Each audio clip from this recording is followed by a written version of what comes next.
Բարև ձեզ, սիրելիներս, մի փոքր ընդմիջումից հետո մենք վերականգնում ենք մեր հանդիպումները Շիմադ Բհագավատամի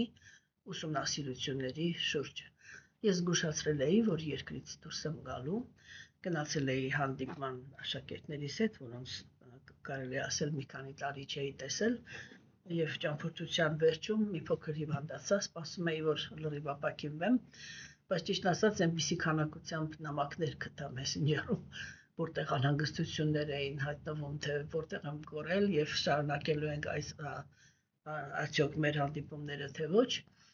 որ որոշեցի ինչքան հնարավոր է ավելի շուտ վերսկսել մեր հանդիպումները։ Եվ ուրեմն ինչպես միշտ ես ասում եմ, բարև ձեզ սիրելիներս, մենք շարունակում ենք քննարկել Շիմադ Բհագավատամը եւ այս պահին ուսումնասիրում ենք երրորդ երգի կներեք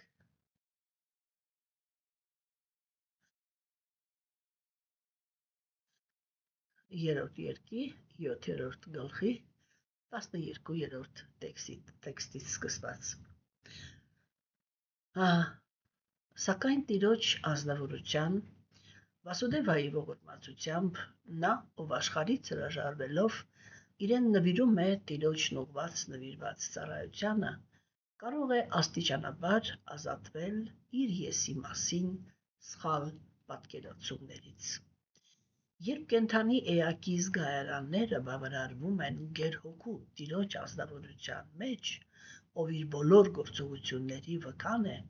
եւ միաձուլվում են Տիրոջ հետ, նրա բոլոր տառապանքներն ավարտվում են ինչպես խորը քնից արթնանալուց հետո։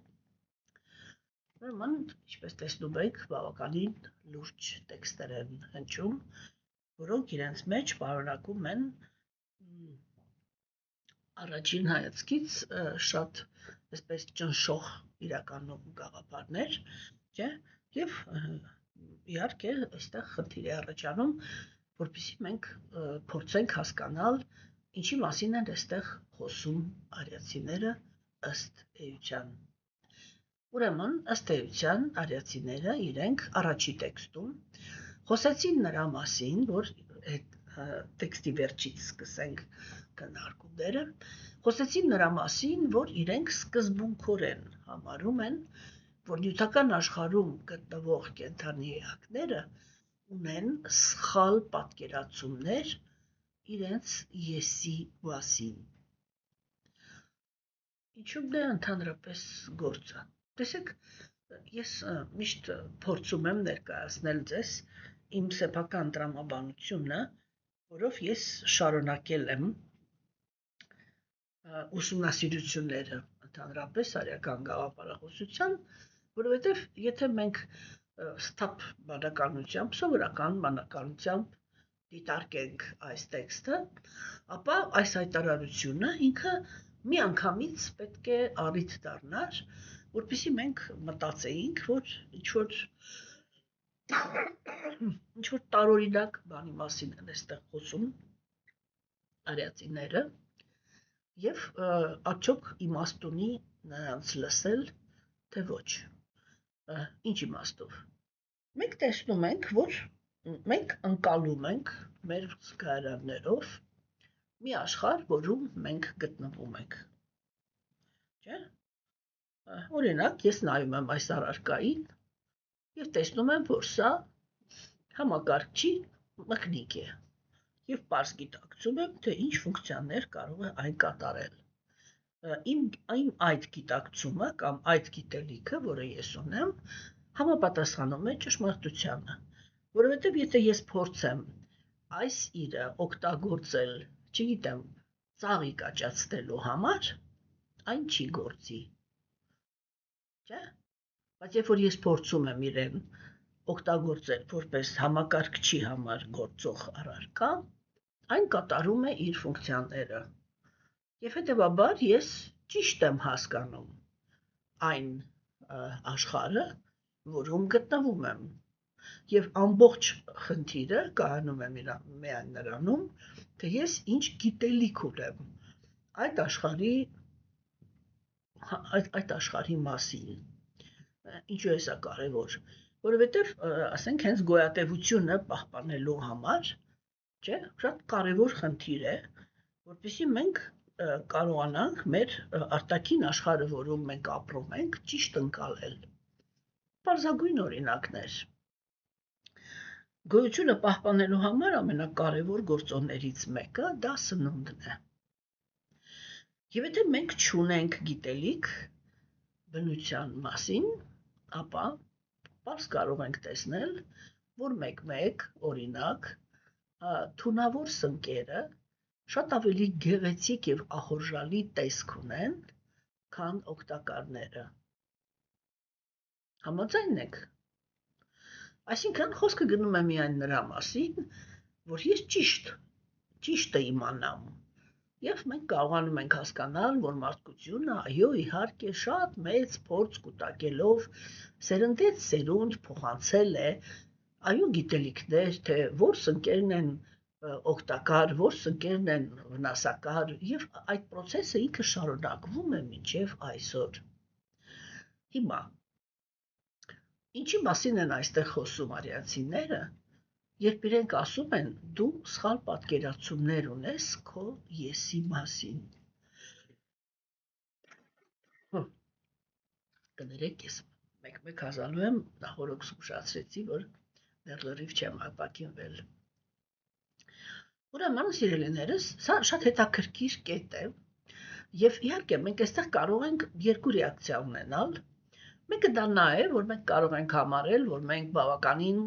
խելամիտ ենք այդպիսի ցնորքին հավատալու համար, հա, եւ կարող ենք ուղղակի դեն շպրտել ընդհանրապես այս ուսմունքը եւ մտածել, որ սա ինչ-որ դե անքաղաքակիրթ մարդկանց հերթական զառանցանքներից է, որը իրականում անցյալում մեր տեսանկյունից շատ հաճախ տեղի է ունեցել։ Բայց ես անձամբ միշտ գնում եմ այն ճանապարհով, որ եթե նույնիսկ մարդը ինքը ինչ-որ մի սխալ գաղափար է առաջ քաշում, չէ՞, ինքը ինչ-որ մի հիմք է ունեցել, այսինքն որ ամեն մի սխալի մեջ կա ինչ-որ մի ճշտի սերմ, եւ ամեն մի ճշտի մեջ կարող է լինել սխալի սերմը, չէ՞։ Եվ անձամբ ես միշտ փորձում եմ գնալ սերմի փնտրտուքների ճանապարհով, որպեսզի հասկանամ տրամաբանությունը։ Առաջին հերթին խնդիրը կայանում է ինչում։ Տեսեք, այսինքն մեր համար միակ իրականությունը դա նա է, որ ես ունեմ այս ժամանակավոր մարմինը, եթե խոսքը գնում է անձամբ իմ մասին, ես այս մարմնի մեջ ապրել եմ արդեն բավականին երկար տարիներ, 67 տարեկան եմ դառնում տեսաշուտով, եւ ասենք, ինձ համար դա միակ իրականությունն է, չէ՞։ Ես իմ աչքի առաջ տեսնում եմ ուրիշ մարմինների ծնունդը, մահը, զարգացումը եւ այլն, եւ դա է այս աշխարհի իրականությունը։ Եվ այստեղ մենք կարող ենք մեզ հարց տալ։ Մենք ձեզ հետ արդեն մինչև այս պահը բավականին երկար քննարկումներ ենք արել փիլիսոփայության շուրջ, չէ՞։ Եվ ես հույսով եմ, որ ինձ հաջողվել է ձեզ ներկայացնել, թե ինչքան նուրբ հոգեբանության տեսանկյունից գրագետ գաղափարախոսություն է արիացիների գաղափարախոսությունը։ Հիմա այդ ֆոնի վրա, հանկարծակի հնչում է մի գաղափար, այսինքն միջև այդ վրոջի թվում էր, որ մարդիկ շատ բարձր ինտելեկտուալ մակարդակ ունեցող սիմպտոմներ ցույց տվող անձնավորություններ շարում են ինչ-որ շատ գրագետ կառուցված գաղափարախոսություն։ Եվ հանկարծ հնչում է մի պնդում, որը կարող էր իրանց հեղինակությունը որպես բանական մարդկանց կամ ազնվությունների, որոնց կարելի է հետևել, ուղղակի այստեղ այս կետում ցանկացած մարդ կարող է ասել, վայ, չէ, ես սխալվեցի, սա ինչ-որ հիմարների գաղափարախոսություն է, ինչ նշանակում ես սխալ պատկերացումներ ունեմ իմ եսի մասին։ Բայց մենք տեսնում ենք, որ մի կողմից իրենք ցուցադրում են, չէ՞, մեկ համոզվեցինք նրանում, իրենք ցուցադրում են բավականին լուրջ գիտելիք նյութական աշխարհի կառուցվածքի մասին, քննարկում են նյութական աշխարհի հոգեբանական կառուցվածքը, չէ՞, որը ես միշտ ասում եմ, որ գիտությունը, այսինքն աշխարհիկ գիտությունը ինքը կարող է ներկայացնել կամ ուսումնասիրել, մանրակրկիտ ուսումնասիրել ուրեմն բանը, ասենք, մանրակրկիտ ուսումնասիրել նյութական աշխարհի, այսպես պատկերավոր ասած, ամեն մի մոլեկուլը, չէ՞, բայց ինքը երբեք չի հասկանում, ինքը կարող է պատասխանել հարցին, ինչպես է կառուցված նյութական աշխարհը, բայց երբեք չի կարող պատասխանել այդ հարցին, թե ինչու համար։ Հոգեբանները իրենք քննարկում են միայն տգիտության և կրքերի գոյավիճակի հոգեբանությունը։ Նույնիսկ առաքինության գոյավիճակի հոգեբանությունը իրենց համար այս պահին անհասկանալի է, ինչու համար, որովհետև իրենք ուղղակի, ես նորից ու նորից եմ դա կրկնելու, որ իրենք ուղղակի չեն հանդիպել առաքինի կենդանի էակներին, որպեսզի կարողանան ուսումնասիրել իրենց հոգեբանությունը։ Առավել ևս մեր ժամանակներում չկա առաքինի կենդանի էակների պետություն կամ հասարակություն, որտեղ կարելի է շատ ավելի խորը տեսնել նրանց իրական բնության արտահայտումները, չէ՞։ Եթե նույնիսկ մենք հատուկենտ առաքինի անձնավորություններ կարող ենք հայտնաբերել, որոնք իրենք հոգևորի մեջ լուրջ զբաղվում են և փորձում են առաքինություն ձեռք բերել, չէ՞, ապա իհարկե այդ առաքինությունը ինքը խիստ տարբերվում է այն առաքինությունից, որը ունեին իրենց մեջ, օրինակ, արիացիները, չէ՞։ Ես դրա համար միշտ ասում եմ, որ արիացիները մեր համար բառացիորեն այլմոլորակայիններ են իրենց հոգեբանության հիմքերով և փորձում եմ ներկայացնել այդ տարբերությունը։ Հիմա, տեսեք, և ասենք այդ ամբողջ բանի մեջ, չէ, եթե, ասենք, իրենք հետապնդում էին նպատակ ընդունված լինելու, ապա ոչ մի խելամիտ անձնավորություն այսպիսի գաղափար առաջ չէր քաշի, որտև սա մի գաղափար է, որը ուղղակիորեն դեմ է գնում այն իրականությանը, որի մեջ մենք ապրում ենք։ Այս գաղափարը, իհարկե, սեփականաշնորհել են այս պահին ուրեմն կվանտովի ֆիզիկները և ընդհանրապես բավականին շատ մեծ քանակով մտավորականներ կան, որոնք այս կամ այն տեսություններն են ստեղծում զուգահեռ աշխարհների հետ տեսության կապված, այդ կվանտովի թռիչքների հետ տեսության կապված, և մենք դες հետ արդեն քննարկել ենք, որ արիացիները իրենք պարզ ասել են, որ ուրեմն 500 տարի առաջ եկել է Տեր Ճայտադյան, ինքը հայտարարել է աստվածամերժության դարաշրջանում հոգևորի զարթոնք, հա, և այո, դա նշանակում է, որ շատ խիստ փոփոխություն է կատարվելու հոգեբանության մեջ, իսկ հոգեբանությունը կենդանեակների ինքը խիստ ազդում է նյութական բնության վրա, կամ կարող է և հակառակը, եթե Գերագույն Աստծո անձնավորությունը ինքը ուրեմն նպատակ ունի, որպեսզի այդ այսպես կոչված ոսկե դարաշրջանը ինքը հաստատվի աստվածամերժության դարաշրջանի այդ միջանկյալ տարածքում, ապա կարող են տեղի ունենալ բնական փոփոխություններ, որոնք կնպաստեն նրան, որպեսզի հոգևորը ինքը ուրեմն շատ կայուն և ուրույն տեղ գրավի մարդկության կյանքում։ Սա ապագայի խնդիր է, ես չեմ ուզում զբաղվել հիմա այս պահին ոչ անալիզներով, ոչ գուշակություններով, դա աշխարհում ամենաանշնորհակալ գործն է, հա, և ուրեմն, տեսեք, և ուզում եմ ասել, որ այսպես սթափ բանականության տեսանկյունից Մենք պետք է այստեղ այդ հարցի շուրջ մտածենք, որ մինչև այս պահը արիացիները իրենք շատ լուրջ բաների մասին էին խոսում, շատ նուրբ բաների մասին էին խոսում։ Եթե դուք հիշում եք, առաջի երգում մենք ձեզ հետ քննարկում էինք մաքուր նվիրալների հոգեբանությունը, նրանց պահվածքի, նրանց քայլերի տրամաբանությունը, եւ ես հույսով եմ, որ ինձ հաջողվել է ներկայացնել ձեզ, թե ինչպիսի դրբություն ունեն կամ ինչպիսի նրբություններ են հաշվի առնում իրենց քայլերի մեջ։ Չէ, եւ այո, իհարկե, հենց դա էլ տարբերությունն է տգիտության գոյավիճակի ազդեցության տակ գտնվող կենդանիակների, կրքերի գոյավիճակի ազդեցության տակ կենդանիակների, նույնիսկ առաքինության մեջ գտնվող կենդանիակների եւ այսպես կոչված տրանսցենդենտալիստների միջև։ Հա, այսինքն այդ լուրջ խոսակցություններից հետո արիացիները արեցին այս ուրեմն շատ խնդրահարույց հայտարարությունը, որ կենդանիակը ինքը սխալ պատկերացում ունի իր իրական եսի մասին։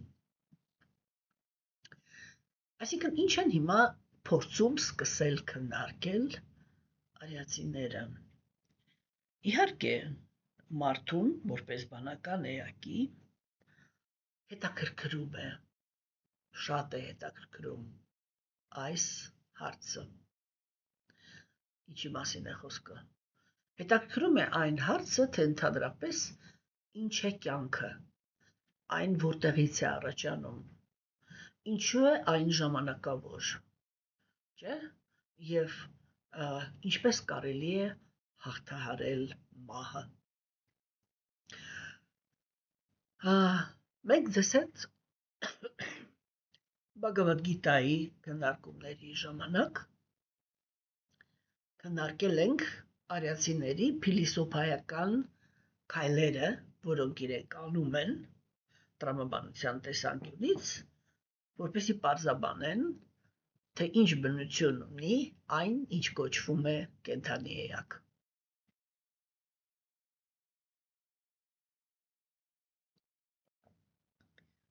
Եվ այդ ինչի հետևից են փորձել գնալ իրանք,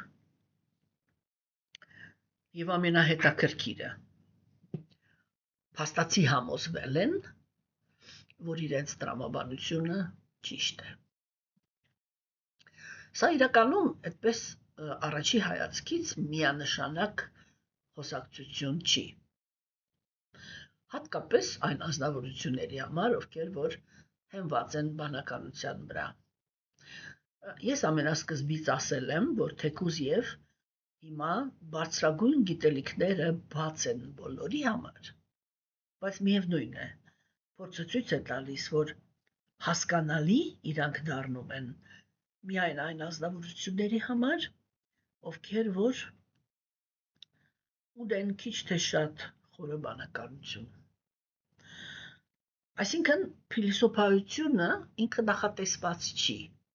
պրոստը իր բնությունով, ինչպես ասենք, չգիտեմ, այս իրը նախատեսված չի ուտելու համար, հասկանում եք։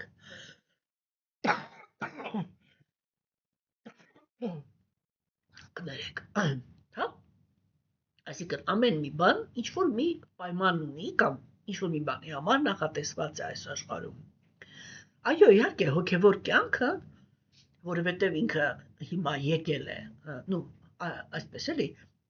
արիացիների բառերով, եթե ասեմ, եկել է ընկած հոգիների դարաշրջան, որոնք իրենց սրտում բացարձակ հերքել են ամեն տեսակի իրական կրոնականությունը եւ կարող են լինել ձևական կրոնականներ միայն կրոնականության դաշտը շահագործելու նպատակով, հա։ Եվ ասենք, եւ այդ քայլը, որը արել է կրոնականությունը, ինքը իհարկե ունի իր գործողությունները, որոնք համապատասխանում են այն կենդանիակներին, որոնց բանականությունը թույլ է։ Այսինքն դա ոչ թե ինչ որ, չգիտեմ, կշտամբանքի խնդիր է։ Դա ընդհանրապես տվյալ կենդանիակի զարգացման նրա անցյալ կյանքերում անցած, ես շատ ուզում եմ, որպեսզի մենք սովորենք բարի վերաբերվել կենդանիակի անցած ճանապարհին, եւ եթե նույնիսկ ինքը այդ անցած ճանապարհի մեջ ցածր արդյունքներ է ցույց տալիս, չէ, այդ արդյունքները հիմք չդառնան, որպեսզի մենք գոռոզություն զարգացնենք մեր ժամանակներում ու հատկապես մեր հասարակության մեջ, ես մի քանի անգամ դա ասել եմ, հիմա նորից կկրկնեմ, ինձ համար շատ ցավալի է, որ մենք կարող ենք մտնել այդ դաշտ, երբ որ մենք մեզ թույլ ենք տալիս վերաբերվել մեր ազգակիցներին, հա, եւ այդպես նսեմացնող տեսանկյունից, գոռոզության տեսանկյունից եւ բաժանել հասարակությունը, ուրեմն էլիտար հայերի եւ ժեխի, ուրեմն այսպես սեպ մտցնել, դա մեր ազգի համար,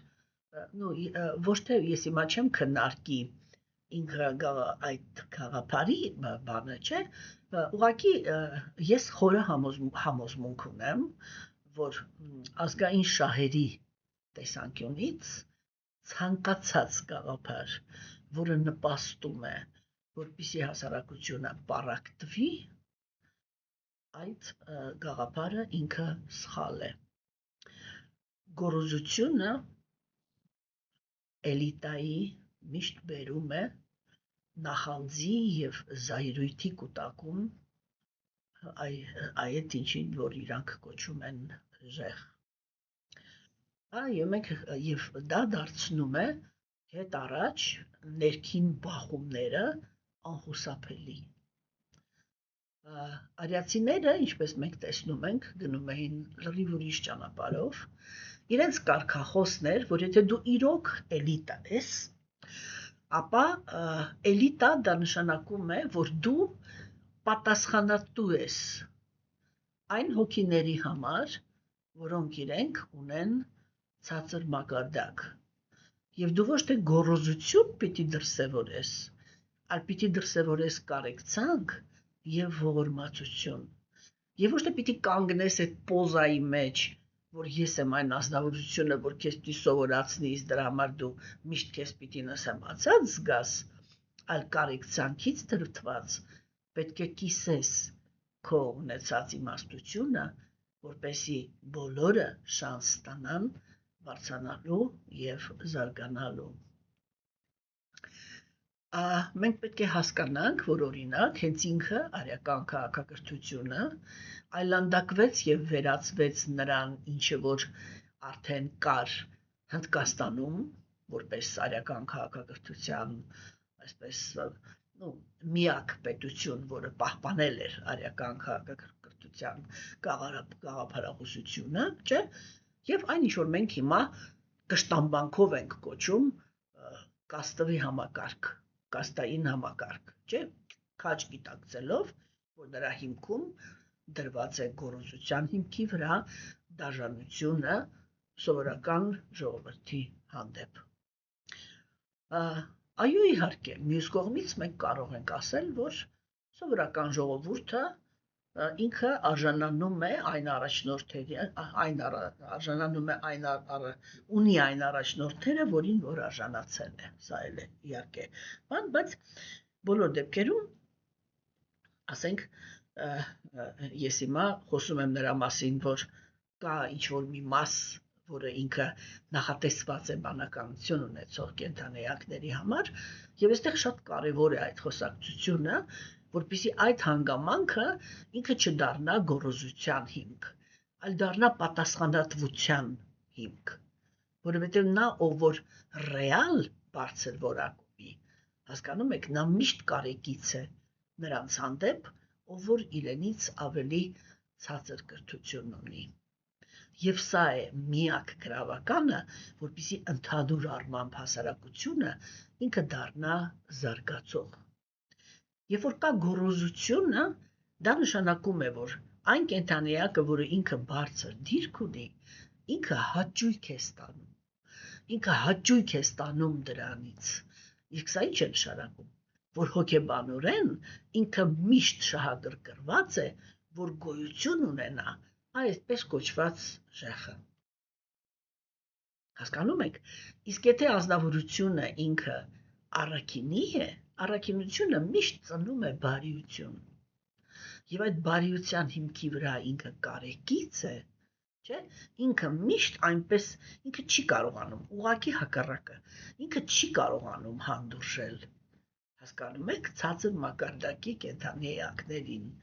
չի կարողանում հանդուրժել բառիս ամենաբարի իմաստով, և ինքը ամեն ինչ սկսում է անել,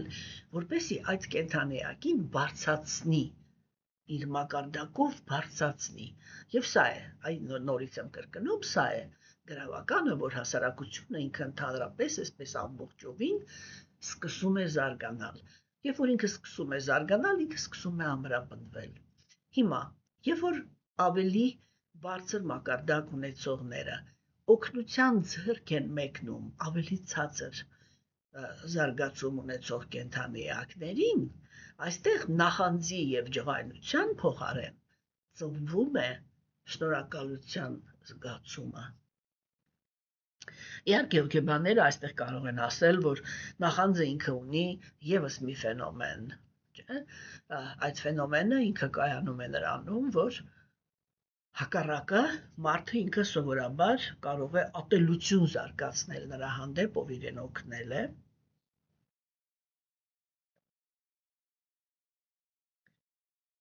և այդ նսեմության զգացումից, որ ինչու ես պիտի հայտնվեի, այսպես բանելի կարիք ունեցողի դերում, իսկ ինքը պիտի ինձ ձեռք մեկնողը լիներ, այդպիսի երևույթը կա, ես բավականին խորացած եմ այդպիսի հարցերի մեջ, որպեսզի այդքան ինչ-որ մի հատ այսպես միագույն կարծիք երբեք ոչ մի երևույթի հանդիպ չունենամ, աշխատում եմ ինչքան հնարավոր է ավելի գույնս գույն ընկալեմ ցանկացած երևույթ, չէ՞, որովհետև երբ որ մենք փորձ ենք կատարում ամեն ինչ կիսել միայն սևի ու սպիտակի, սովորաբար մնացած բոլոր գույների ներկայացուցիչները իրանք այդտեղ տուժված են մնում և այդպիսի մոտեցումը ինքը միշտ սխալ է։ Հիմա, ինչի համար եմ ես սա քննարկում, որտեղ ես շատ պատասխանատու հայտարարություն արեցի, որ փիլիսոփայության տեսանկյունից, այո, գաղափարախոսությունը ինքը նախատեսված է այն կենդանեակների համար, ովքեր որ բանական են։ Այս ընթացքում կրոնականությունը, որը ինքը եկել է որպես դարաշրջանի կրոնականություն, նորից եմ կրկնում, ինքը իր մեջ ունի այնպիսի գործողություններ, որոնք նախատեսված են այն կենդանեակների համար, որոնց բանականությունը այդքան էլ զարգացած չի, որոնք շատ ավելի սենտիմենտալ են, հա, եւ այդ սենտիմենտալության հիմքի վրա,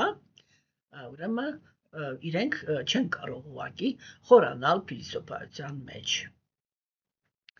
Եվ այդտեղ կան գործոններ, որոնք իրենք իրանցով այնպիսի հզորություն ունեն, որ իրենք իրանց ուժով կարողանում են կենդանեակին կամաց բարձրացնել, եւ այո, իհարկե, նաեւ անպայման կա փիլիսոփայության ինչ-որ մի շերտ, որը նախատեսված է իրենց համար։ Այսինքն այդ մակարդակի գիտելիք, որը կարող են ընկալել իրենք։ Հիմա, բայց այստեղ մենք արդեն մտնում ենք շատ այսպես նուրբ սֆերա, հա, որտեղ բանականությունը պիտի աշխատի իր մաքսիմալ հնարավորություններով, որպեսզի մենք կարողանանք ընկալել տրամաբանությունը, որպեսզի մենք կարողանանք ընկալել, ինչու համար է սա կարևոր։ Բhagavatam-ը ինքը, այսպես էլի, բան չի, ոնց էր, թեորիա չի, էլի, կներեք հիմա հայերեն բառը չեմ հիշում, կարծեմ երևի ճիշտ ասեցի,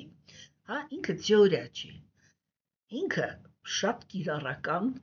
գիտելիք է, և այն տեսանկյունը, որով մենք ենք քննարկում այս սուրբ գրվածքը, բազմիցս ասել եմ, այս տեսանկյունը ինքը նախատեսված է հոգու մաքրագործման գործընթացի համար։ Դրա համար մենք առաջի հերթին պիտի հասկանանք, որ հոգի ենք։ Հասկանում եք։ Եվ այս սրա մասին է խոսքը։ Երբ որ արիացիները իրանք այդ գաղափարն են առաջ քաշում, որ անձնավորությունը ինքը կեղծ պատկերացում ունի իր մասին, չէ՞։ Մենք սա իրականում քննարկել ենք մի քանի անգամ։ Դա ես միշտ ասում եմ, որ այսպես հիմա տեսեք, եթե ես ասենք ուզում եմ հասկանալի լինեմ այն անձնավորությունների համար, որոնց բանականությունը ինքը այնքան էլ զարգացած չի, թող իրանքից դերեն, հա, եւ ասենք ավելի զգացմունքային են իրենք ավելի շատ կարիք են ունենում օրինակների, չէ՞։ Եվ օրինակները իրենց թույլ են տալիս, որպեսզի իրանք այդ անալոգներով միանգամից ընկալեն, թե ինչի մասին է խոսքը։ Եվ ես ասում եմ, որ այն ինչի մասին, որ խոսում են արիացիները, դա շատ այսպես բան էլի գեղարվեստորեն ներկայացված է Ավատար ֆիլմում։ Ավատար ֆիլմը դա հենց այդ սկզբունքն է, ինչի մասին որ խոսում են արիացիները։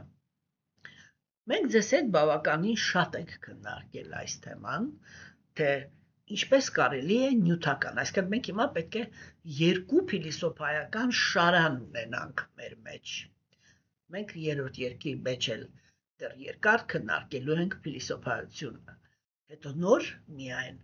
ամրապնդվելով փիլիսոփայության մեջ կմտնենք հոգեբանության դաշտ։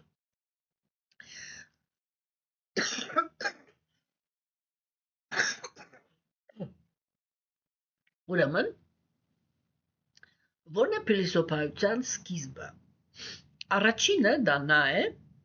որ կենդանիակները, որոնք ապրում են նյութական աշխարհում, փորձում են հասկանալ այս աշխարհի եւ նրանում կյանքի ներկայության միստիկան կամ հրաշքը։ Չէ՞։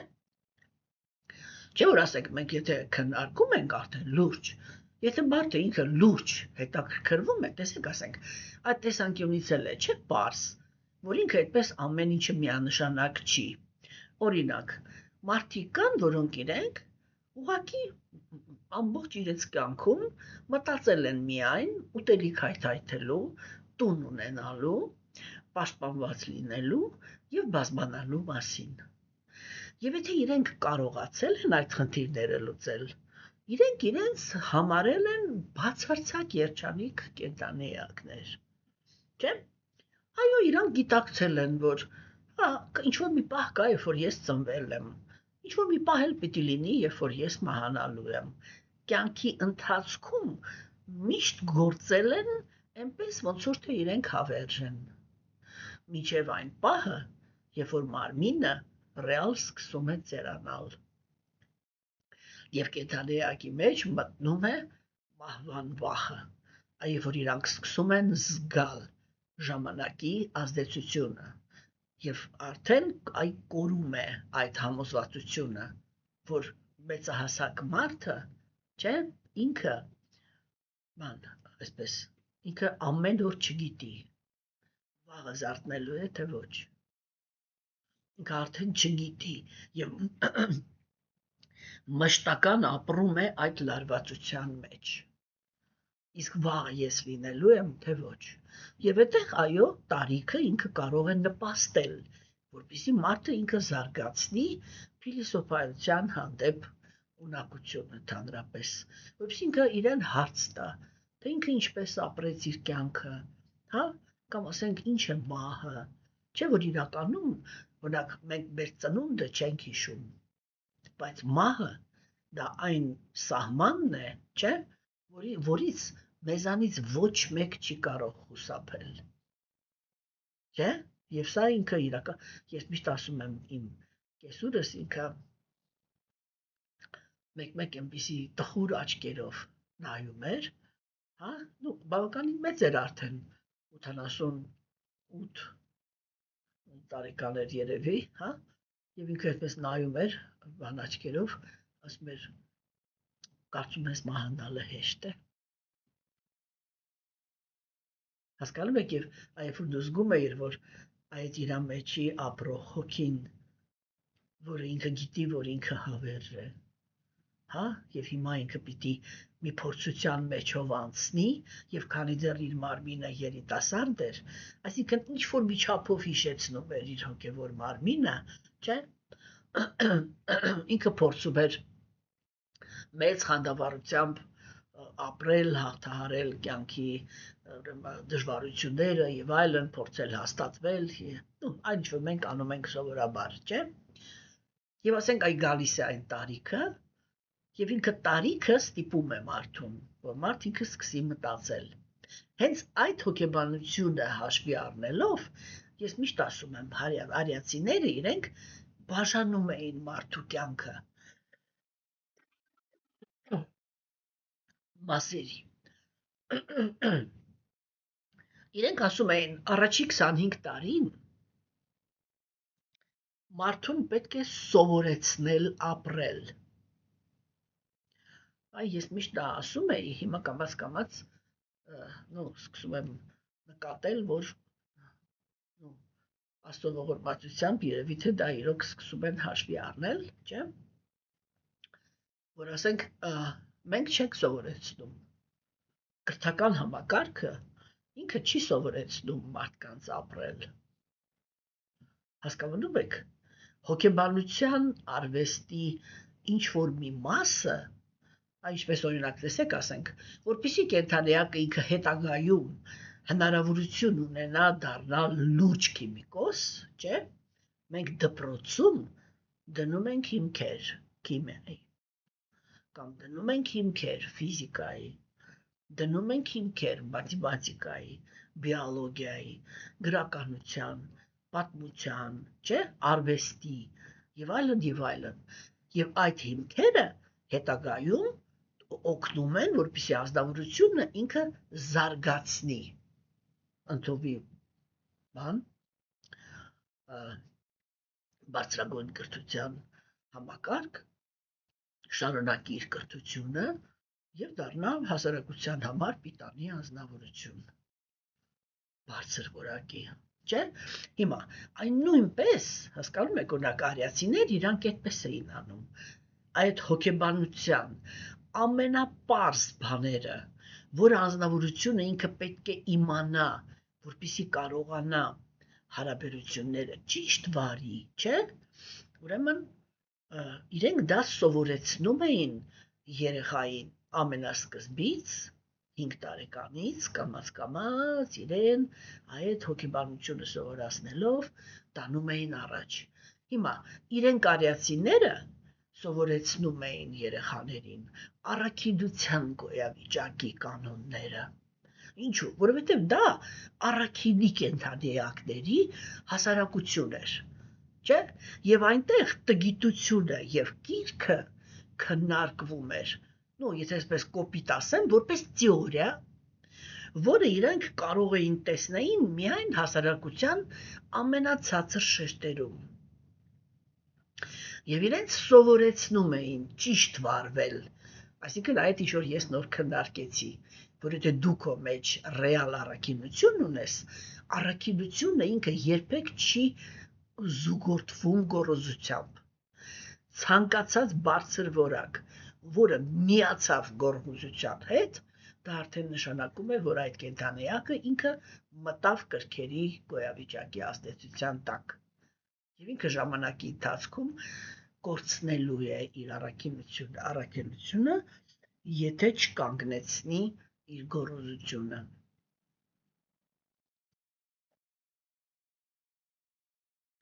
Հիմա եւ այո, այդ հոգեբանական հիմքերը պետք է դրվեն ամենասկզբում, հաշվի առնելով, որ մենք ապրում ենք դարաշրջանում, որտեղ որ այո իշխում է տգիտությունը եւ կիրքը, չէ՞, եւ այո իհարկե ժամանակակից հոգեբանությունը ինքը շատ մեծ, այսինքն ինքը այսպես է, իրանք արիացիներից գունաների գաղափարով հասկացել են հոգեբանության բաները, ուղղությունները եւ զարգացրել են դրանք, մոռացել են շեշտեն, որ ասենք օրինակ մոռացել են շեշտել, թե ասենք որ հոգեբանը ինքը որ գաղափարը իր հիմնական գաղափարը, որի վրա ինքը կառուցել է հոգեբանության իր ուսումնասիրությունները, թե ինքը որ գաղափարն է, որ վերցրել է արիացիներից եւ դրա վրա շարել, բայց հիմա դա չի էականը։ Այո, ժամանակակից հոգեբաններն էլ իրենք ունեն իրենց շատ լուրջ ուսումնասիրությունները տգիտության եւ կրքի գոյավիճակի կենթանիների հոգեբանության մասին։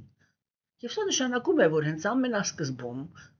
այսպես դպրոցական տարիքից, չէ, անպայման ես կարծում եմ, որ գտա 5-6 դասարանում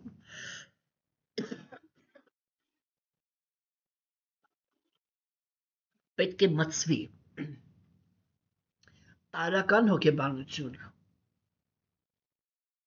կրքի եւ տգիտության տարրական հոգեբանությունը, որտեղ տեսեք, երբ որ գիրքն ու տգիտությունն է, չէ, իշխողը, կենթանիակը ինքը ինչ խնդիր ունի, գիրքը բերում է ուրեմն հիասթափությունների, տգիտությունը ծնում է բռնություն, եթե մենք շատ պարզեցնենք,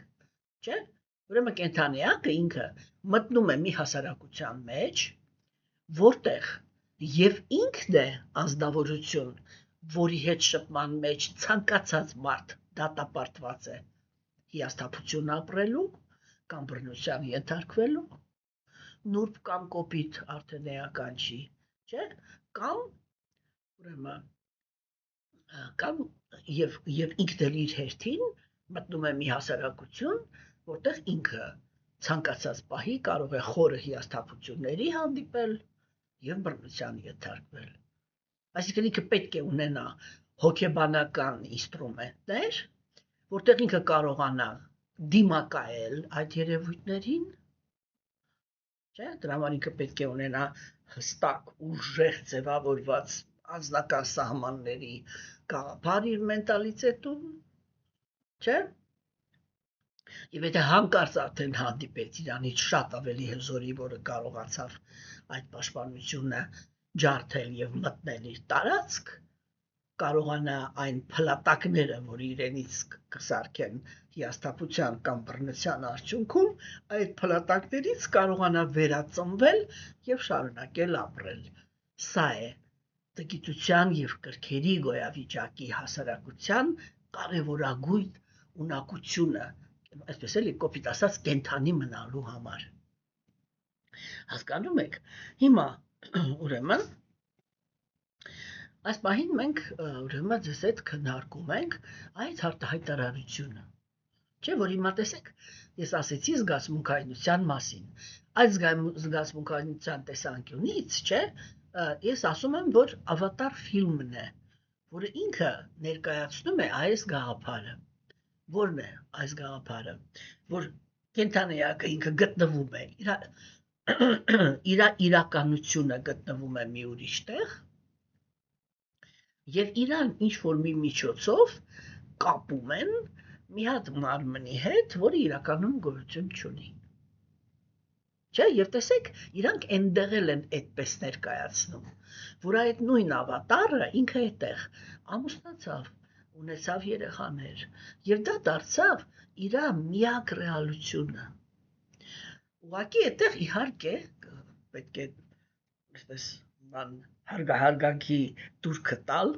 սցենարիստին, որ ինքը շատ ճիշտ էր հասկացել այդ փոփոխությունը, այսինքն այն տարբերությունը։ Երբ որ արիացիներն են իրանք ներկայացնում կենթանիակի գոյությունը, իրանք ասում են՝ դու ունես շատ ավելի լավ տվյալներ, քան հիմա։ Դու լավ տվյալներդ կորցնելու համար ես եկել մի իրականության մեջ, այսինքն նյութական աշխարհ, որը որ մի հատ այսպես լուրջ նայես, թե իրանից ինչ է ներկայացնում, կհասկանաս, որ եթե դու մաքուր ես եղել, այս աշխարհը քեզ չէր կարող հրապուրել։ Հա, իսկ ավատարի գաղափարը ինքը հոգեբանության տեսանկյունից շատ ճիշտ գաղափար է, որովհետև դա մի ֆիլմ է, որը մեր իրականությունից է ստեղծված, չէ, այսինքն տգիտության եւ կրքերի գոյավիճակի իրականությունից, եւ այդտեղ քննարկվում է, որ ազնվորությունը ինքը վատ տվյալներ ուներ, այսինքն իր մարմինը վնասված էր։ Եվ դրա համար ինքը մեծագույն հաճույք էր ստանում, երբ որ իրեն պարկացնում էին այդ սարքի մեջ եւ միացնում այն իրականության մեջ, որտեղ ինքը կարող էր լինել առողջ եւ գործող։ Հասկանում եք։ Եվ ես նորից կհիշեմ Սաբյանինի դոկումենտը, որտեղ ինքը ներկայացնում էր ինչ է նշանակում խելացի քաղաք, չէ, որտեղ փաստացի սովորական մարդուն տրվում էր այդ ուրեմն բանել Մարկով Կասպերիդին, հա, որտեղ քննարկվում էին մեր հասարակության թերությունները ժամանակակից մարդկության, չէ, որտեղ ամեն ինչ նպաստում է նրան, որ ընտանիքը քանդվի։ Ոչ մի ժամանակներում, հասկանում եք, այդպիսի քանակությամբ միայնակ մարդիկ չեն եղել, ինչպիսի քանակությամբ, որ իրանք կան հիմա։ Այդպիսի քանակությամբ լքված ծնողներ, լքված երեխաներ, քայքայված ցեղեր, հա, չեն եղել, ինչպես որ իրենք կան հիմա։ Հասկանում եք, եւ այնտեղ ես մի քանի անգամ արդեն ներկայացրել եմ ձեզ, չէ, որ ներկայացվում է այդ դա,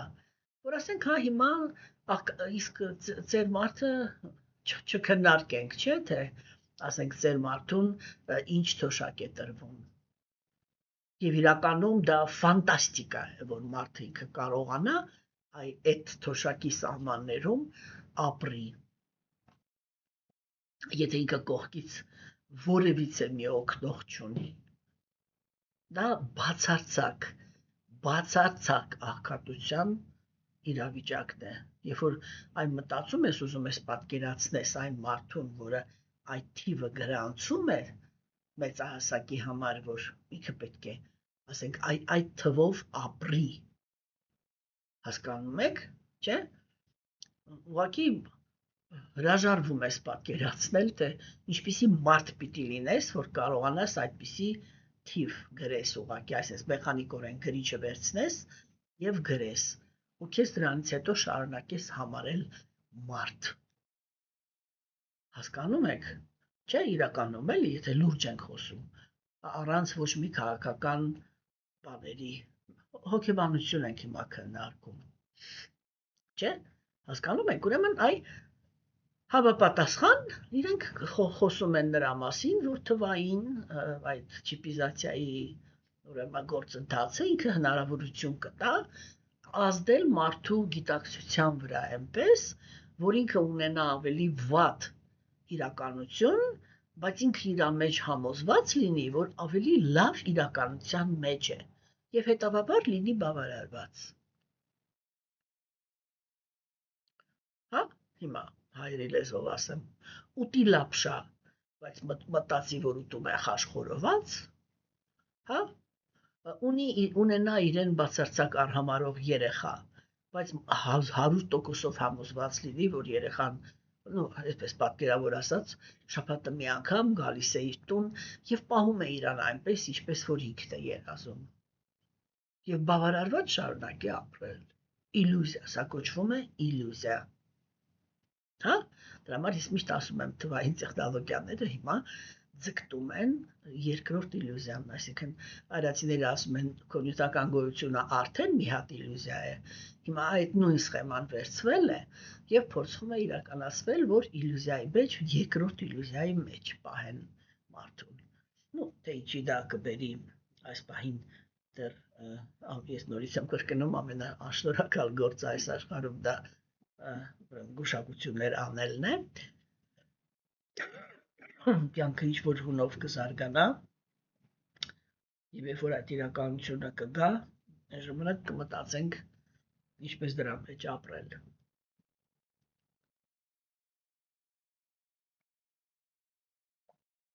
Հիմա, այսինքն մենք եւս մի անգամ հիմա պիտի քննարկենք այդ թեման, սրա մասին է խոսքը։ Այդ թեման պիտի քննարկենք, որ կենդանիակը ինքը իլյուզիայի մեջ է գտնվում, երբ որ ինքը մտածում է, որ իրական եսը դա այն է, ինչ ինքն է մտածում։ Մենք քննարկել ենք սա, հիմա մի անգամ ենք քննարկում, որովհետև ես համոզված եմ, որ ինֆորմացիոն տեսանկյունից, իհարկե, դուք բոլորդ էլ լսել եք սա, բայց թույլ տվել եք արդյոք, որպեսզի այս գիտելիքը հասկանաք եւ այն դառնա ձեր հետագա կյանքի հիմքը, վստահ չեմ։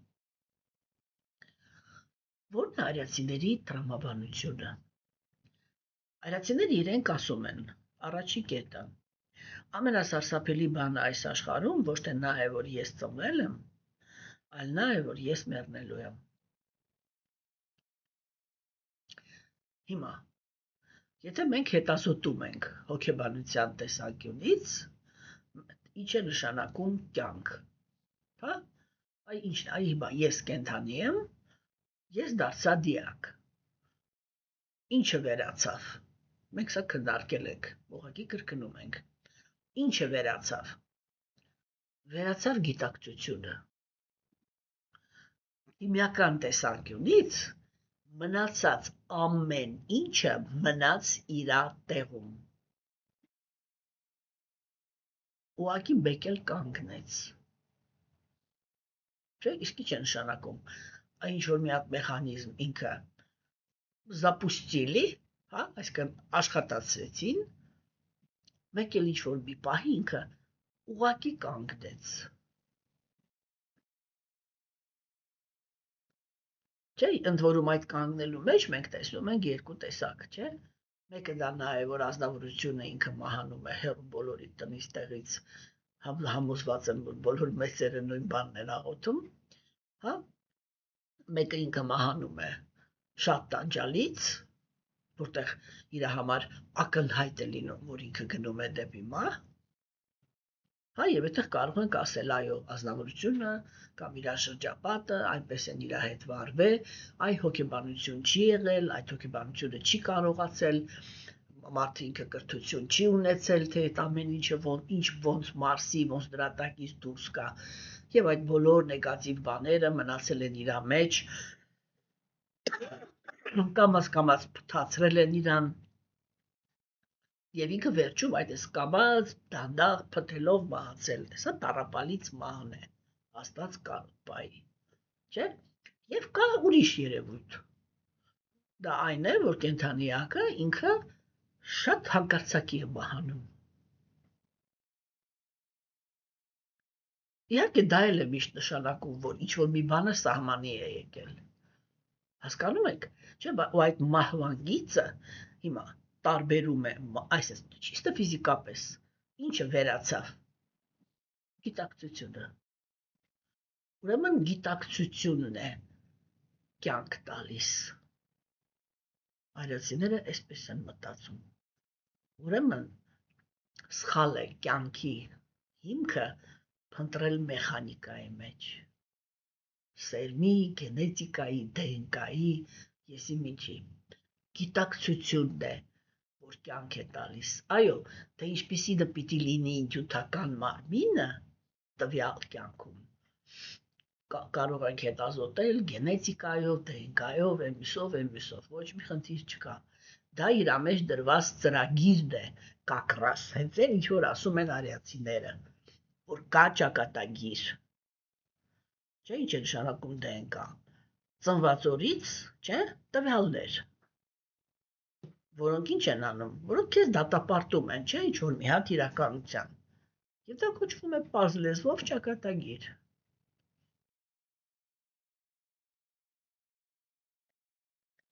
գիտնականները վերցնում են նույն երևույթը, գալիս են նույն եզրակացությունների եւ ասում են դա ճակատագիր չի, դա DNK-ն է, բայց նույն բանն է։ Հասկանում եք։ Եվ հիմա սիրելիներս, ուրեմն արիացիները իրենք գալիս են, որ որպեսզի մենք հասկանանք ինչ է կյանքը, մենք պետք է հասկանանք ինչ է գիտակցությունը։ ինչ է իր մեջ կրում իմ գիտակցությունը։ Եվ իրենք անում են 3, եթե այսպես ընդհանուր առմամբ ասենք,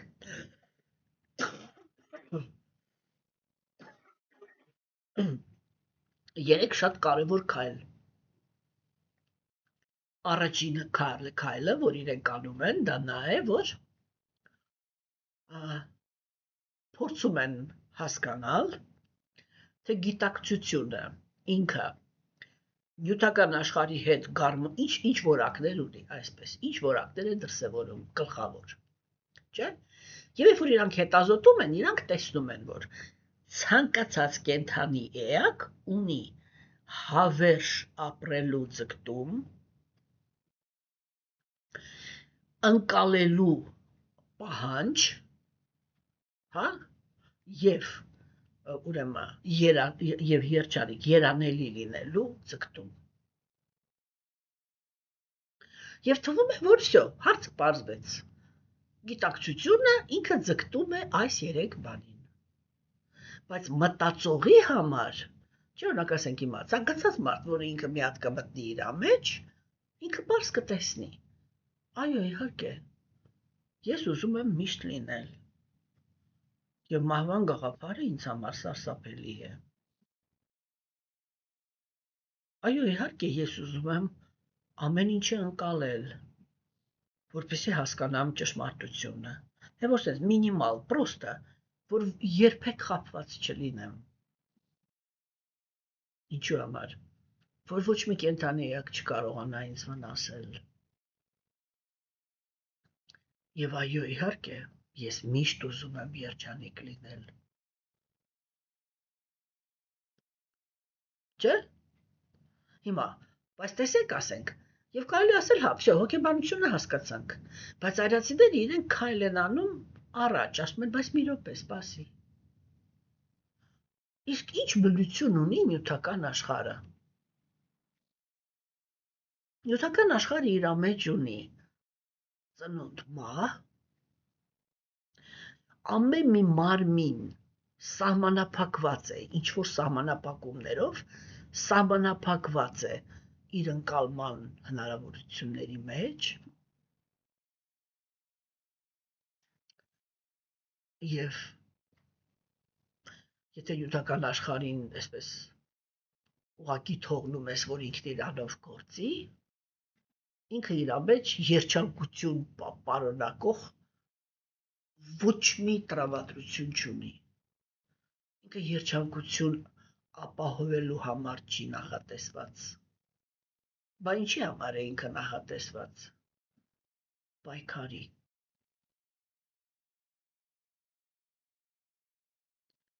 Չէ՞։ Եվ իրենք անում են հաջորդ քայլը։ Այսինքն մենք ինչ ստացանք։ Երբ որ մենք վերցնում ենք գիտակցությունը, մենք տեսնում ենք, որ ցանկացած իրաձգտում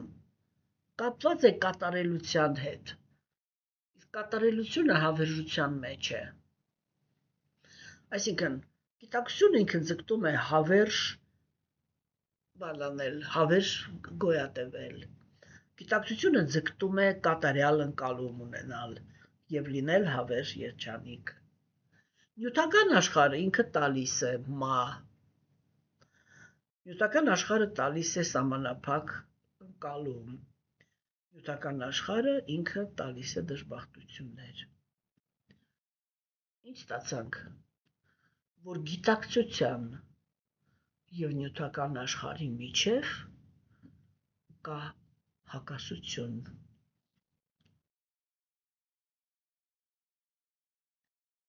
Եվ այդ փիլիսոփայության տեսանկյունից, չէ, մինչև մենք այս հակասությունը այն մեր մեջով չանցկացնենք եւ դա փիլիսոփայությունից չդառնա մեր հոգեբանության գիտակցումը, մենք երբեք չենք կարող դառնալ իրական հոգևոր մարդիկ։ Մենք պիտի այդ հակասությունը պարզ ֆիքսենք, որ իմ բնությունը ինքը բացարձակ ուրիշ բանի է ձգտում եւ այս նյութական աշխարհը ինձ տալիս է ուղղակի դրա հակառակը։ Մինչև մենք սա չհասկանանք, մենք մեր հոգու շահերի հետևից գնացողը չենք։ Հիմա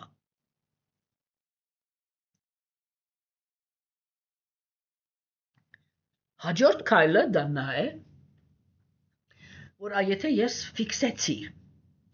այդ հակոսությունը, ես հասկացա, որ իմ համար գտնվում եմ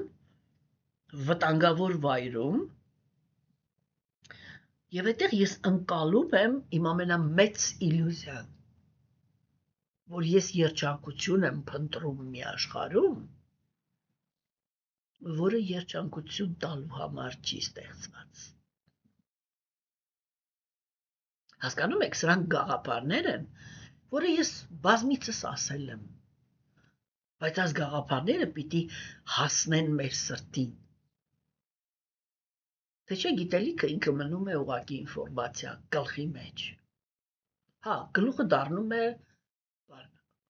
ճիշտ ինֆորմացիայից քառակուսի լիքը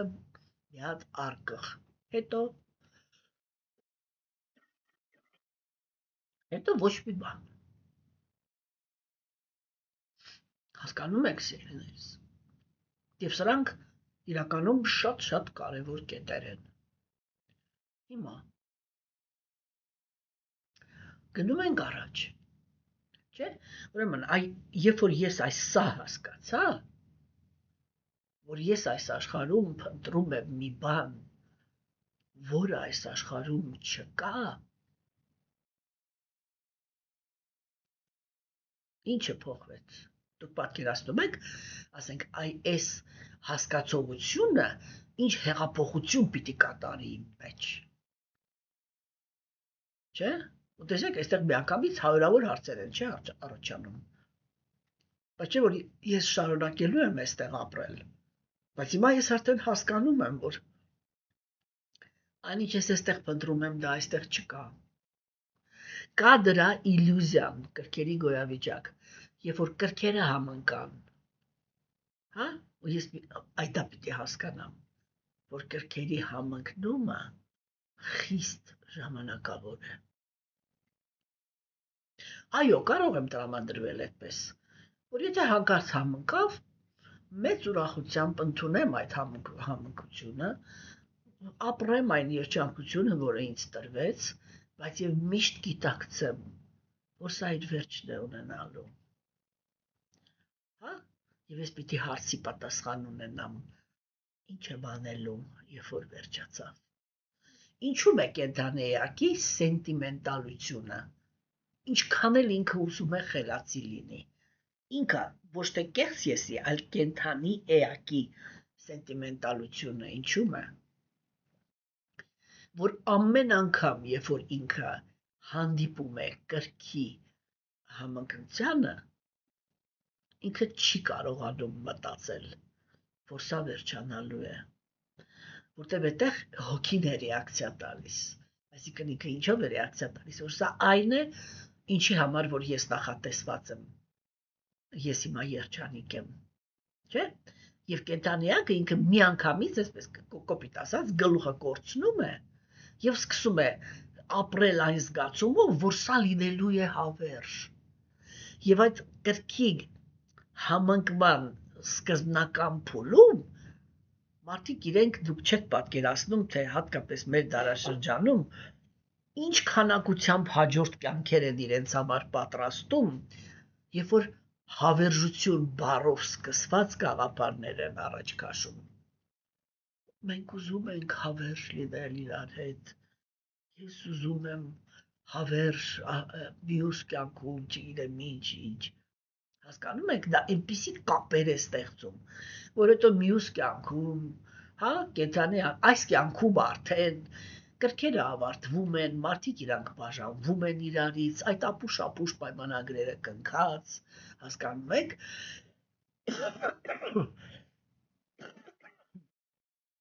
Եվ հետո, ասենք, ամեն մեկը ապրում է իր կյանքը։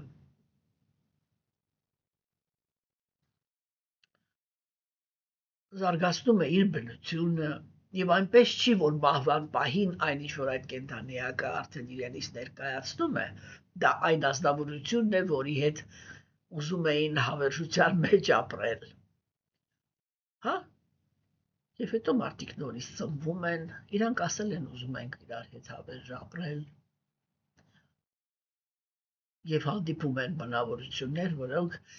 որոնց գիրքը այլևս երբեք չի համընկնում, բայց իրանք կապված են պայմանագրով։ Եվ իրանք ծնվում են այնպիսի տեղեր, որտեղ իրենց, ինչու ոչ, զոռով ամուսնացնում են։ Ծնվում են այնպիսի տեղեր, որտեղ զոռով ամուսնացնում են, եւ ոչ էլ հնարավորություն կա բաժանվելու։ Երթում եք ուտում, դե ձեր երթումը պահեք։ Սա է լինում Աստծո պատասխանը։ Ինքը միշտ կատարում է ցանկությունները, եթե արժանացել եք։ Հիմա, սիրելիներս, չէ՞, այսինքն մենք կարողանում ենք տեսնել, չէ, որ եթե ես դա հասկացա, իմ հաջորդ քայլը պիտի լինի դա, որ ես պիտի այդ իլյուզիայից դուրս գամ։ Հասկանում եք։ Եվ նորից եմ ասում, այ որ ես այդ իլյուզիայից դուրս եմ, եթե հանկարծ նյութական մարմնի այդ կրքի տատանումները համընկան ինչ-որ մեկի հետ, հա, նորմալ, հանգիստ, կյանք ենք դասավորում առաքինության մեջ, եթե խոսքը կրքերի մասին է, ապա առաքինության մեջ կազմում ենք ընտանիք, բայց և լավ գիտակցում ենք, որ կրքի վերջը գալու է, և առաքինի անձնավորությունները, իրանք հենց այդ անձնավորություններն են, որտեղ իրենց նախորոք դաստիարակում են, այդ հոգեբանությունը հասկանալով, որ գիրքը ավարտվելու է, ինչով պիտի փոխարինես կրքի բացակայությունը կամ նրա անկումը, որպեսզի կարողանաս պահպանել ընտանիքը, եւ ոչ թե միայն պահպանել ուղղակի երկու դժբախտ մարդկանցով, այլ պահպանել այնպես, որ եւ դու շարունակես երջանիկ մնալ եւ դիմացինդ։ Հասկանում եք, տեսեք, ֆանտաստիկ մշակույթ ունեին արիացիները իրար հետ շփվելու։ Հասկանում եք, եւ իրանք չէին բաժանվում ոչ թե զոռով եւ ստիպված, այլ իրանք այնքան գրագետ էին կառուցում, ուրեմն բաժանումները, ընտանիքը, որ ոչ էլ ցանկություն էին ունենում երբևէ բաժանվելու։ Նարադամոնին 7-րդ երգում ինքը կասի արիացիների գլխավոր սկզբունքը։ Ինքը կխոսա նրա մասին, որ տղամարդը իրավունք ունի հրաժարվի կնոջից, եթե կինը դավաճանել է տղամարդուն, այսինքն բաժանվի։ Եվ կինը իրավունք ունի հեռանա տղամարդուց, եթե տղամարդը ինքը չի ապահովում, չի պաշտպանում եւ չի զարգացնում, չի կրթում իրեն եւ իր երեխաներին։ Այդ իրավունքը իրականում կար, բայց եւ չկար ոչ մեկ, ով որ այդ իրավունքից օգտվում էր։ Սա մեզ համար առեղծվածային է,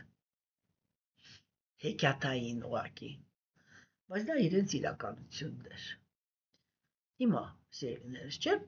ուրեմն տեսեք, այստեղ փոխվում է վերաբերմունքը։ Հիմա կենդանիակը ինչ հոգեբանական վիճակում հայտնվեց։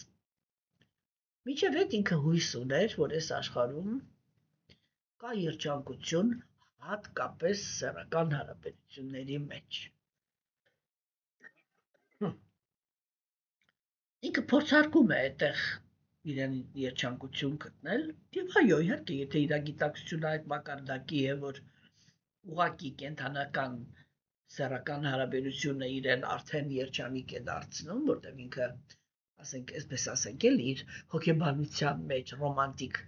ռոմանտիկ զգացումներ առաջացնող ոչ մի որակ չունի, հա, իհարկե, ինքը ուրախ է լինում, որ կա մեկը, որի հետ ինքը կարող է բավարարի իր կենդանական վնասը։ Բայց դա երջանկությունը չի։ Չէ, հիմա տեսեք, եւ մարդու ներքին աշխարհը ինքը հայտնվում է դատարկության մեջ։ Տգիտության գոյավիճակը ինքը մի շատ հետաքրքիր որակ ունի։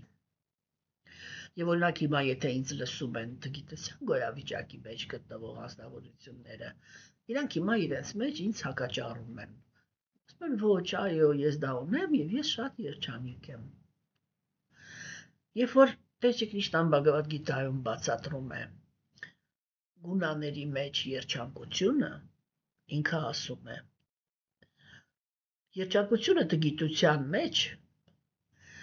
դա սկզբից մինչև վերջ տառապալից գոյությունն է, որտեղ կենդանիակը սկզբից մինչև վերջ մտածում է, որ ինքը երջանիկ է։ Հա, հասկանում եք։ Տեսեք, կրքիվ ու գոյավիճակի երջանկությունը շարունակում է ինքը։ Դա այն երջանկությունն է, երբ որ կենդանիակը ինքը սկզբում հույսեր ունի երջանկության, իսկ վերջում հիասթափություններ է ապրում։ Եվ առաքինության երջանկությունը դա նա է, որ կենդանիակը սկզբում համբերատար է վարվում իրականության հետ եւ հետո վայելում է երջանկություն։ Մոտավորապես հասկացաք տգիտության երջանկությունը որն է։ Այո, կենդանիակը ինքը այդ պահին մտածում է, որ ինքը երջանիկ է։ Բա ում համար, Քրիշնան ինքը ինչ ասեց այստեղ ընդհանրապես։ Բա ում համար է, որ եթե ինքը համարում է իրան երջանիկ, դա նշանակում է, որ ինքը երջանիկ է։ Ինչու ինքը ասեց, դա սկզբից մինչև վերջ տառապանք է, բայց կենդանիակը մտածում է, որ դա է երջանկությունը։ Ինչի մասին է խոսքը։ Խոսքը նրա մասին է, որ կա ինչ-որ մի հատ շկալա սանդղակ, հա, որի համապատասխան այն ինչ որ տգետն է անվանում երջանկություն, դա երջանկություն չի։ Հասկանում եք։ Այսինքն դա երջանկություն չի դրսի հայացքի համար։ Որ հայացքի, որը ավելի մեծ, ավելի բարձր, ավելի վեհ պահանջներ ունի երջանկության հանդեպ։ Իսկ սա նշանակում է, որ կենդանիակը կարող է լինել այդպիսին, որ ինքը իրականում ավելի մեծ պահանջներ ունի։ Հա? Եվ դրա համար իրանք ասում են, այո, իսկ ո՞րն է տգիտությունը։ Տգիտության գոյավիճակը դա այն գոյավիճակն է, որտեղ կենդանիակը ինքը այսպես լրիվ բացարձակապես սա ամենամեծ տոկոսով նյութական գիտակցության, նյութական էներգիայով փակվածության գիտակցության մասին է խոսքը։ Եվ այդտեղ իհարկե կենդանիակը ինքը այսպես լրիվ կենդանական վնաստ կոչվում է դա։ Հասկանում եք։ Եվ դրա համար, երբ որ ինքը կուշտ է, ունի տուն, պաշտպանված է եւ բազմանում է, ինքը համարում է, որ ինքը երջանիկ է։ Եվ իրան ուրիշ աշխարհում ոչ մի բան չի հետաքրքրում, որտեղ ինքը ոչ էլ զարգացման բան հանդեպ հակում ունի։ Ինձի ձեռք մի տվեք։ Որն է միակ գործոնը,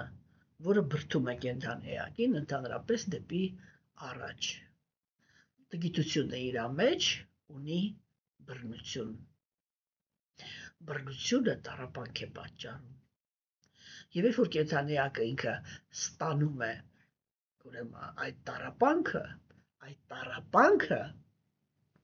կենդանիակի համար հակառակ երևույթ է։ Այդտեղ ինքը սկսում է փնտրել ելքեր եւ այդտեղ է որ ինքը դառնում է պատրաստ զարգանալ։ Հիմա, սիրելիներս, ուրեմն հաջորդ քայլով, չէ՞, այսինքն ինքը ասեց, որ կենդանիակը ունի իր եսի մասին սխալ պատկերացում։ Մենք քննարկեցինք, որ գիտակցությունն է այն էլեմենտը, որը ինքը տեղադրված է նյութական մարմնի մեջ, հա, եւ որի բոլոր խարակտերի, բոլոր բնութագրերը իրենք խոսում են նրա մասին, որ գիտակցությունը ինքը հակառակ բնություն ունի նյութական աշխարհի։ Հիմա հարց է առաջանում, ինչ է գիտակցությունը ընդհանրապես, չէ՞, եւ այդ ինչ է գիտակցությունը, ինչին է պատկանում այդ գիտակցությունը, որտեղ մենք տեսնում ենք, որ նյութական մարմնի մեջ գիտակցությունը ինքը արտահայտված է որպես անձնավորություն։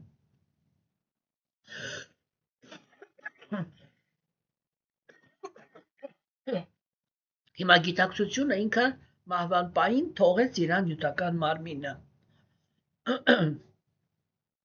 Ինքը ինչ մնաց, ինքը ինչ է։ Հարց է, չէ՞։ Մենք այդ հարցին դեռ չենք պատասխանի, որտեղ թեկուզ իրականում քննարկել ենք, բայց Կապիլադևայում հիմա այս պահին այս տեքստի վրա դրա բանը չի, չէ՞։ Այստեղ ինքը տվեց ինչ որ մի հատ գլխավոր մեխանիզմ, չէ՞։ Ինքը ինչ ասեց։ Ինքը ասեց, այդ կեղծ եսը ունի սխալ պատկերացում իր մասին, հոգին, իր եսի մասին ունի սխալ պատկերացում անձնավորությունը, չէ՞։ Հիմա բայց հիմա կարևոր շարանը Աստծո ողորմածությամբ նա ով աշխարհից հրաժարվելով իրան նվիրում է Տիրոջն ուղված նվիրված ծառայությանը։ Միայն այդ անձնավորություններն են, որ կարող են դուրս գալ այդ սխալ պատկերացումից իրանց եսի վերաբերյալ։ Հա, հիմա ուրեմն շարվեց ինչ-որ գաղափարներ, որոնք իրենք ինքներդ եք տեսնում, որ սա բավականին բարդ գաղափարներ են, չէ՞, որովհետև հնչեց երկու գործոն։ Նա ով աշխարհից հրաժարվում է եւ նա ով ստանում է Աստծո ողորմածությունը։ Աստծո ողորմածությունը ինքը որոշվում է միայն դրանով։ Գերագույն Աստծո կենդանի կներեք ինքը ծառայում է Աստծուն նվիրված։ Հասկանում եք, այս տեքստը ես այս տեքստի վրա մի ամբողջ գիրք կարող էի գրել, անկեղծ որ ասեմ։ Այստեղ ամեն մի բառը ինքը այնպիսի կշիռ ու ծավալ ունի, չէ՞, որ բնական է, որ ես այսօր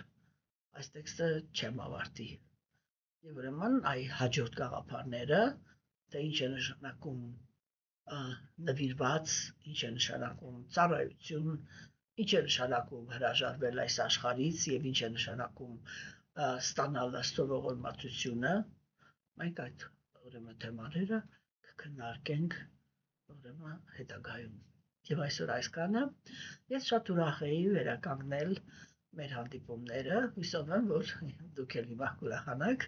որովհետև բավականին շատ նամակներ եք գրել, որ ուր եք կորել, ինչ եք եղել, եւ ներողություն եմ խնդրում, որ մի փոքր դեռ հիվանդությունս չի անցել, դրա համար այսպես այնքան էլ առողջ չեմ եւ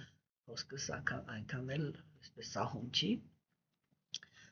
Կներեք այդ հարգանքի համար եւ ես նորից եմ ասում, որ ուրախ եմ, որ մենք նորից հանդիպում ենք։ Ստեսյուն ձեզ, հույսով եմ, որ մինչև վաղը։